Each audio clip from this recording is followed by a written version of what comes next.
আসসালামু আলাইকুম। আজকে আমরা ২ এর পরিপূরক নির্ণয় করব। ৩০ সংখ্যাটির ২ এর পরিপূরক নির্ণয়। প্রথমে আমাদেরকে কি করতে হবে? ৩০ সংখ্যাটিকে বাইনারিতে নিতে হবে, অর্থাৎ ৮ বিট আকারে সাজাতে হবে। আমরা ৩০ সংখ্যাটি আছে, কোন দশমিক আছে, একে বাইনারিতে নিব, ৮ বিট আকারে সাজাবো। ৮ বিট আকারে কিভাবে সাজাবো?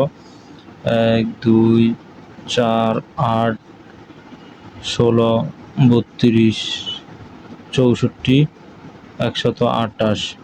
এখানে আমাদের ৮ বিট আকারে সাজানো হলো। ৩০ পাবো, কি কি যোগ করলে আমরা দেখব।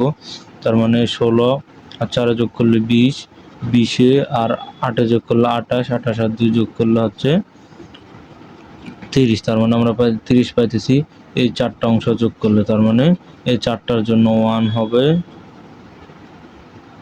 এই ৪টা 1।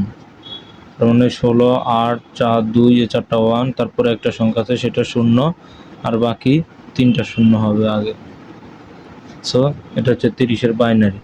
এরপর আমরা 2 এর পরিপূরক নির্ণয় করব। জাস্ট যে সংখ্যাগুলো আছে এগুলোর বিপরীত হয়ে যায়। বাইনারিতে 1 এর 0 এর বিপরীত 1, 1 এর বিপরীত 0। তার মানে এটা হবে 1, আর এখানে 4টা 0 হবে,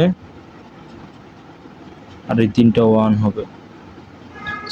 এটাকে বলবো আমরা 1s কমপ্লিমেন্ট বা 1 এর পরিপূরক। 1s কমপ্লিমেন্ট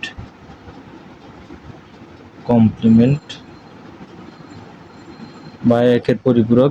এর সাথে আমরা যদি 1 যোগ করে দেই তাহলে আমরা পেয়ে যাব 2 এর পরিপূরক। তার মানে হবে 1 এ আর 1 এ যোগ করলে আমরা জানি কত, তো 2 মানে বাইনারিতে হবে কত, 10। তার মানে 10 মানে 0 বসবে, আর হাতের 1 এখানে ক্যারি বিট 1 হবে, তার মানে এটা হবে 1।